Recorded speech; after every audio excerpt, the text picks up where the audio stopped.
Salut tout le monde. Ça fait un petit moment que je vous ai pas parlé comme ça. On est mercredi et on vient de vivre une journée de pluie verglaçante. Je parle tout le temps de la météo, j'ai l'impression d'avoir pris 50 ans depuis que je suis ici. Mais c'est quand même fou, on vit des épisodes météorologiques qu'on n'avait jamais vécu en fait en France. Et là cette pluie verglaçante elle est incroyable, je vous mettrai des petites photos après de la glace qui s'est mise un peu partout en fait sur les arbres, vraiment il y en a partout sur notre balcon là. On a en fait notre balcon est devenu opaque, c'est à dire que sur toute la partie en plexi en fait c'est givré complètement, c'est fou, on dirait limite une glace dans les salles de bain ou une vitre teintée, c'est incroyable. Comme à chaque fois que j'allume la caméra, Odin rapporte tous ses jouets, je pense qu'il a vraiment très envie de communiquer avec vous.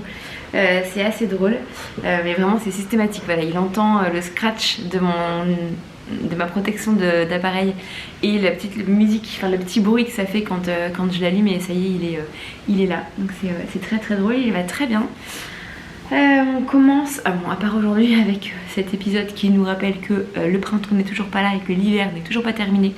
On commence à avoir quand même des bonnes journées ou en tout cas des températures assez agréables, ce qui nous permet de faire de plus en plus de plus grandes balades, plus appréciables en fait pour nous et même pour lui en fait, parce que honnêtement aller se promener une heure dans le froid, mais quand je vous dis le froid c'est genre vraiment le froid, la glace, la pluie, la neige, c'est vraiment pas si simple. Donc voilà, on a quand même fait plus de balades récemment et c'était très chouette, même s'il restait encore un petit peu de neige sur les endroits où bon, c'est plus déneigé, où les gens passent moins. C'est quand même très chouette pour lui et même pour nous. Merci Odin, du coup vous allez l'entendre en fond, il est en train de manger son os, mais je pense que c'est la vie, on ne peut pas faire autrement. Et là je me suis collée en fait à la baie vitrée pour pouvoir avoir un petit peu de lumière, parce que même si les jours rallongent, clairement là aujourd'hui c'était juste c'est l'enfer. J'ai l'impression qu'il est 18h alors qu'il n'est que 17h30. Mais voilà, c'est assez fou.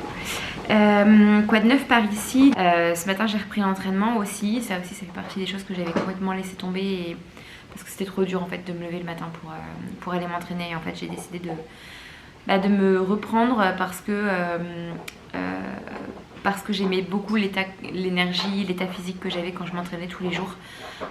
C'est dur pour mes genoux, donc j'essaye d'adapter, de pas faire toujours tous les mêmes exercices, parce que si je fais 50 squats le lendemain je marche plus en fait, donc il faut vraiment que je fasse, que j'adapte, mais voilà, ça me fait du bien. Et puis au final je me lève moins d'une heure avant, ouais quasiment, allez, j'exagère, une heure avant l'heure habituelle, et c'est pas si pire si c'est juste pour me faire du bien et puis que j'ai le temps de faire des trucs. Ce matin j'ai appelé ma meilleure amie pendant 45 minutes avant de commencer à bosser, ce qui m'a fait énormément de bien. Voilà, si je m'étais levée à l'heure normale j'aurais pas pu le faire ce matin, je l'aurais peut-être fait sur mon temps du midi, mais j'aurais pas eu le temps de prendre une pause, même si c'est juste 30 minutes, j'aurais pas pu faire ça. Donc voilà, c'est vraiment très chouette pour moi de me lever, et je suis vraiment pas une fille du soir. Là je pourrais par exemple aller m'entraîner, la journée de travail est terminée, mais je dors mal après, je pense que ma circulation est pas hyper bonne, j'ai mal aux jambes, je suis pas bien, donc du coup je préfère y aller le matin. Et puis ça m'arrange parce que le matin il n'y a personne à la salle de sport et ça c'est très cool, ou alors toujours les mêmes personnes, du coup on se connaît, c'est un peu mes potes d'entraînement, et ça me fait bien rire, et c'est très chouette. Ouais, c'est très très chouette. Quoi d'autre niveau BRICS et vie en communauté? Ici on est très bien, de mieux en mieux. On commence à reconnaître les gens, on fait beaucoup plus d'activités, quasiment on les fait toutes en fait, donc c'est vraiment chouette, ça nous fait du bien de se sentir intégré en fait et appartenir à un endroit, parce que je pensais pas que on aurait ce sentiment et ce besoin de connecter en fait avec d'autres personnes en arrivant ici, parce qu'on est quand même assez casanier et on aime bien avoir la paix. Moi je suis quelqu'un de très sociable et d'assez extraverti, mais ça n'empêche que voilà, ça me coûte quand même à chaque fois de tout recommencer, de toujours connecter avec des nouvelles personnes, même si en fait je le fais très naturellement. Ça n'empêche que ça me demande quand même toujours un petit effort de sortir de mon appart. Et puis en fait là Laurent est hyper moteur aussi, on a super envie, ça se passe toujours bien, il propose des activités qui sont géniales. Donc on est très très heureux, vraiment, et nous qui parlons potentiellement déménager, en fait peut-être qu'on restera au final, parce que ça n'a pas de prix de se sentir bien quelque part. Et puis bon voilà, on est vraiment bien, donc bon, à voir. Après on n'est pas à l'abri de rechanger la vie, et c'est bien correct et c'est la vie. Et pour l'instant on se sent très bien, Odin est très bien. Donc on va voir avec le printemps et l'été qui va arriver, voir un peu comment on est en centre-ville en fait, si ça nous plaît. de vivre ce quartier l'été, vu qu'en fait on l'a vu que l'hiver et c'est très long. Donc on va voir, mais tout le monde nous dit que voilà, le printemps et l'été à Montréal c'est vraiment super, donc on va voir un peu, on a hâte. Voilà, pour le Brix c'est tout. Qu'est-ce que je peux vous raconter d'autre? Ah oui, une bonne chose de fait aussi d'un point de vue un peu plus administratif, on a fait nos impôts. Alors c'est marrant parce que c'est un truc auquel je n'avais absolument pas pensé. Dans tout notre parcours d'immigration ici, je me suis même pas du tout intéressée. Je savais qu'ils étaient en mode prélèvement à la source et qu'ils prélevaient beaucoup, mais j'avais pas du tout voilà, pensé aux démarches. Et puis en fait c'est mes collègues et puis les gens qu'on a rencontrés ici, les Français en général, hein, qui nous ont tous dit prenez des comptables pour faire vos impôts. Et moi c'est clairement quelque chose que je n'avais jamais pensé à faire, déjà parce que en France on ne prend pas de comptable pour faire nos impôts quand on est salarié, clairement ça se fait tout seul. Et puis qu'on n'a aucun autre revenu ou qu'une autre charge, on n'a pas de location ou des choses comme ça à gérer, donc clairement c'était très très simple en France pour nous. Mais en fait ici il faut déclarer ses impôts à la province et aussi au pays, donc au fédéral et au Canada, donc Québec, Canada. Et que c'est des formulaires de... Bon, clairement là j'ai reçu les papiers parce qu'on a fait appel à des comptables pour nous faire notre déclaration, et clairement il y a genre 25 pages avec des trucs comptables, administratifs, financiers, d'imposition, clairement qui me paraissent juste incompréhensibles. Donc j'étais ravie. On est passé par Maplewood, c'est Vincent, un de mes collègues, qui nous a indiqué de passer par eux. C'est payant, mais clairement le prix est dérisoire par rapport au montage financier en fait, hein, pour faire la déclaration. Et en fait voilà, ils nous ont posé quelques questions, on a donné quelques documents, mais rien de fou. Et puis voilà, en fait en une semaine ils avaient fait le montage. Là ils ont fait la transmission et en plus on va être remboursé d'impôts qu'on a trop versé en fait sur les 3 mois qu'on a passé en fait en 2022 ici. Donc c'est vraiment génial, ça va nous faire un peu plus d'argent.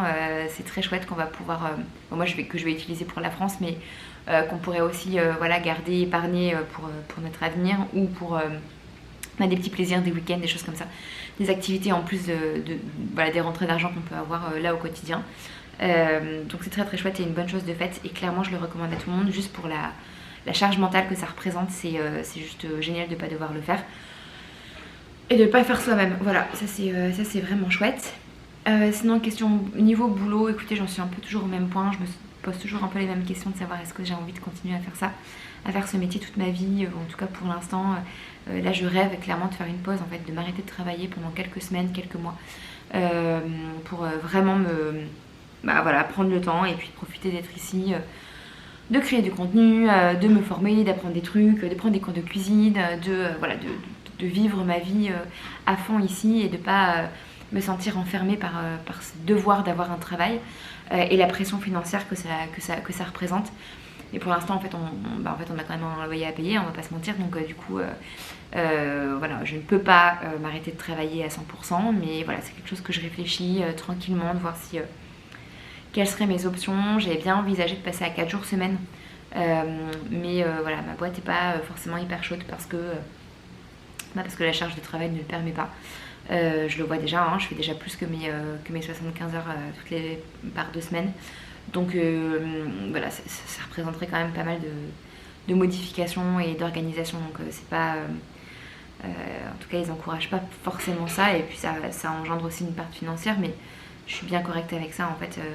Bon voilà, à voir, je vais laisser un petit peu passer le temps et puis je vais leur reproposer quand même d'avancer dans ce sens-là. Je ne suis pas du tout fermée à ce qui se passe sur le marché, parce que on n'est jamais à l'abri d'une belle opportunité. En fait là aujourd'hui j'ai besoin de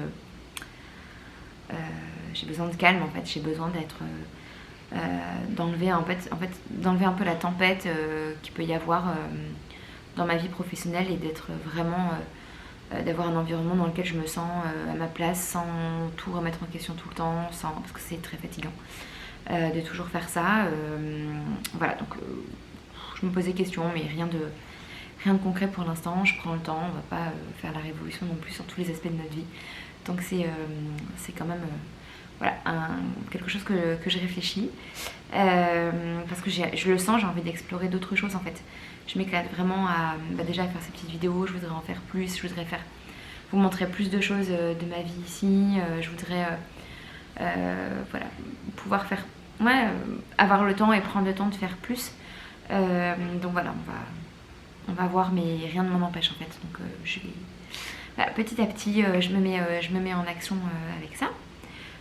Puis voilà, en fait, c'est tout, je pense, pour nous, pour les dernières nouvelles. On a, qu'est-ce que j'ai acheté dans l'appart qui peut être sympa à vous partager? Pas grand chose. Je lorgne sur le Thermomix. C'est marrant, c'est vraiment genre des fois j'ai l'impression d'être une ménagère de moins de 50 ans, mais c'est exactement ce que je suis en fait. Parce que voilà, c'est quand même génial d'avoir un outil comme ça. En France, on avait le Cook Expert de Magimix, qui était notre cadeau de mariage, mais on n'a pas pu le prendre avec nous parce que dans une valise c'est juste impossible à transporter, donc il a été vendu avant qu'on parte. Et puis voilà, l'idée c'était d'en racheter un autre et que c'était tout à fait ok. Mais ici ils ont déjà Magimix n'est pas vendu ici, Moulinex non plus, donc je ne vais même pas dire le Compagnon ou le Cook Expert. Le Thermomix est vendu lui par contre. Et j'ai l'impression qu'ils sont pas hyper branchés robots multifonctions qui cuit aussi. En fait, ils ont ce qu'ils ont tous ici. En tout cas, de ce que j'ai vu, c'est le air fryer. Donc ça aussi, ça me fait de l'œil. Mais comme vous pouvez le constater, ma cuisine, c'est, enfin vous le savez, hein, vous connaissez l'appart, mais ma cuisine, c'est genre un mur. Donc oui, on a pas mal de placards, mais j'ai pas du tout de plan de travail. Genre, je cuisine sur ça. Donc ma cuisine est trop petite pour avoir un robot toujours sorti. Mais je me dis bon, le Thermomix quand même, soit je le rentre et je le sors à chaque fois, soit en fait ça me permet d'avoir moins besoin d'une planche, de X casserole, poêle, etc. Donc en fait je pourrais carrément le laisser limite sur la plaque de cuisson en fait, et puis de le laisser poser là, et puis voilà, de condamner entre guillemets une partie de la plaque de cuisson que j'utilise jamais à fond. On n'a pas besoin de 4 feux en fait, on est que 2, donc on n'a clairement pas besoin de ça. Et puis ouais, le air fryer, c'est pareil, ça prend de la place en fait, et ça me fait chier pardon pour le gros mot, mais ça m'embête de vraiment toujours sortir, rentrer le matos en fait. L'idée d'avoir un multifonction, c'est qu'il soit toujours sorti et qu'on s'en serve tout le temps. Mais le air fryer, ça me tente quand même, parce que c'est vrai que cette espèce de cuisson, donc pour ne pas avoir de friteuse, parce que moi je ne fris rien, jamais. Déjà parce que, pour une seule raison, l'odeur. Vous le savez, enfin ceux qui me connaissent dans la vraie vie le savent, je suis un chien de chasse. Moi les odeurs, c'est clairement un truc qui peut soit me faire passer une très bonne journée, soit me la pourrir. Donc voilà, sentir le graillon et faire frire quelque chose chez moi, c'est juste non négociable. Donc ouais, peut-être, je trouve que le concept est plutôt pas mal, mais c'est vrai que ça prend quand même de la place. Donc à voir. Et puis ils ont tous des blenders, etc. Mais du coup ça démultiplie le nombre d'appareils. Et je pense qu'en fait ils font ça en fait. Comme les cuisines sont assez petites, surtout en centre-ville, les gens rentrent et sortent le matériel de leur placard, et j'ai un peu la flemme de faire ça. Voilà, je continue à avancer. Puis c'est vrai que quand même le Thermomix c'est un sacré budget. Désolée, je regarde toujours autour de moi, mais entre Odin qui bouge, Laurent qui joue à un nouveau jeu de guerre apparemment, ou de je ne sais quoi, et il met beaucoup d'énergie sur le clavier, il y a du bruit et du coup je suis un peu déconcentrée. Donc ouais, ce que je disais, c'est que le Thermomix c'est quand même un sacré c'est un investissement, hein, c'est à peu près 2000 $, donc voilà, c'est pas rien. Donc c'est un achat qui doit être réfléchi quand même avant de se lancer. Est-ce qu'on va vraiment s'en servir? Des minutes de rapprocher de moi sur le... Attendez, je vais vous montrer, c'est trop chou. Regardez, il vient de... Oh, il s'approche de moi. Ah oui, ce que vous voyez, parce que Laurent a acheté un ananas, et pour le faire mûrir, et il le balade un peu partout dans l'appart pour qu'il y ait du soleil sur l'ananas. Et là il a mis une pomme sur l'ananas. Je pense que c'est pour l'aider à mûrir, mais je suis pas sûre de la technique. Voilà, c'est assez drôle. Bref, donc oui, donc le Cook Expert, plus grande capacité. Voilà, pour mes petits états d'âme, j'en suis déjà à 19 minutes, donc je sais déjà que c'est trop long, donc je vais devoir couper un petit peu. Ou alors je vous laisserai la totale, et puis j'espère que vous avez pris un petit café. Voilà. Je vais probablement filmer, donc c'est possible que ce vlog sorte plutôt en fin de week-end de Pâques. Tant pis, d'habitude je préfère poster le week-end, mais je préfère avoir du contenu en fait à vous présenter. Donc voilà, je pense que là, vu que j'ai rien filmé cette semaine et que j'ai rien d'intéressant à vous montrer, c'est pas grave en fait. Je vais laisser le week-end passer, et comme il va faire beau et que Laurent ne m'entend pas, mais on va faire des trucs parce que j'ai besoin de prendre l'air, et puis qu'on découvre encore un petit peu Montréal et qu'on se fasse plaisir avec des petites activités, ne serait-ce que des petites balades. Je vous embarquerai avec moi. Je vous embrasse et puis à tout de suite dans un autre plan et puis à la prochaine. Prenez soin de vous, c'est important. Et puis bye.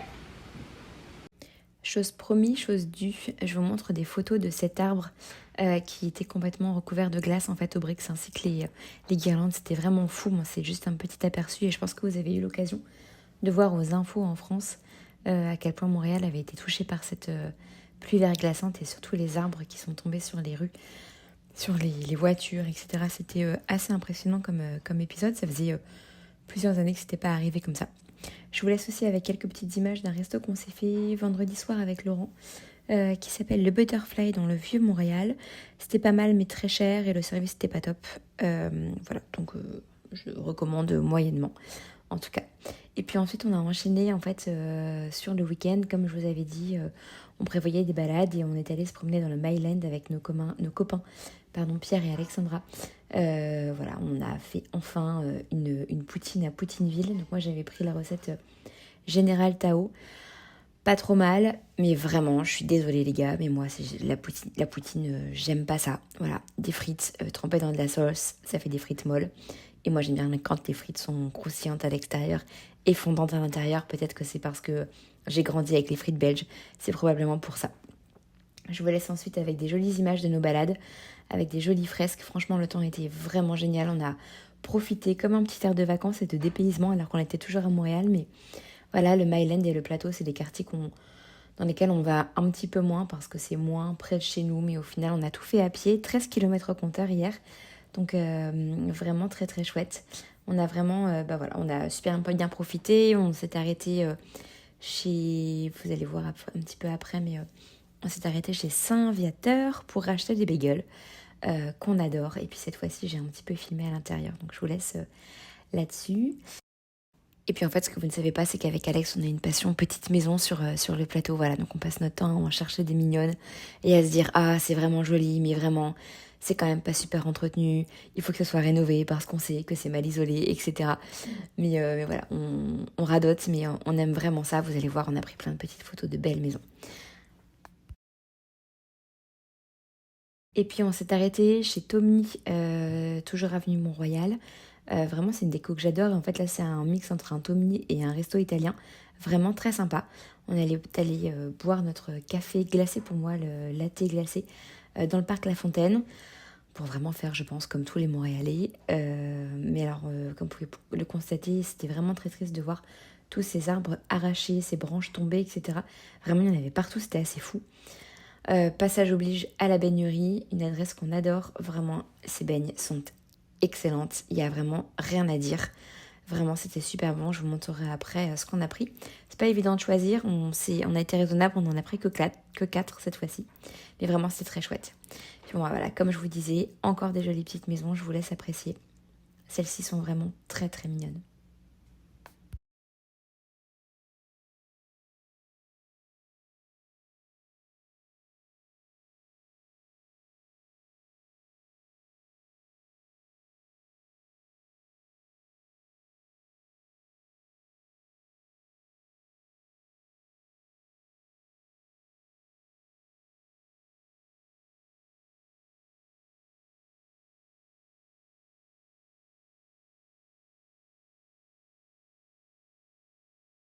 Allez, c'est parti pour le choix des beignes. On a pris Earl Grey, matcha, pécan et érable et crème brûlée. C'était incroyable. Mon préféré, c'était le Earl Grey avec cette petite crème fouettée. Il était dingue. Et puis, comme je vous disais, du coup, les beignes, les petits bagels de chez Saint-Viateur. Et puis, on s'est arrêté chez Première Maçon pour se prendre du chocolat de Pâques. Ce petit perroquet n'a pas duré très très longtemps. Ce matin, on est allé faire un brunch dans une adresse qui nous a été recommandée par Vincent, un de mes collègues. Décidément, Vincent, t'as vraiment toujours des bons plans. Voilà, donc c'est Le Carté sur McGill, vraiment très chouette. On a enchaîné avec une balade, voilà, comme on aime, le long du canal et qui, comme vous pouvez le constater, n'a pas beaucoup d'eau pour l'instant, mais ça a permis à Odin de se défouler parce qu'il n'y a pas de voiture, donc c'est vraiment très très cool. On le lâche et puis ça lui permet de bien marcher. Et puis vraiment, il faisait super beau. C'était très très agréable. On a fait un stop au parc à chiens, je vous laisserai regarder, c'était très drôle. Odin était cuit, voilà, KO, cramé, 2 heures de balade. Il n'y avait plus personne. Donc vraiment très chouette et comme je l'avais prédit, on a passé un excellent week-end. C'était très très agréable de voir ce beau temps et ces températures se radoucir. La suite la semaine prochaine parce qu'il promet une encore meilleure météo, pardon. Voilà, je vous laisse là-dessus et puis je vous souhaite une bonne semaine. À bientôt, bye.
Là, t'attends papa parce que t'as soif?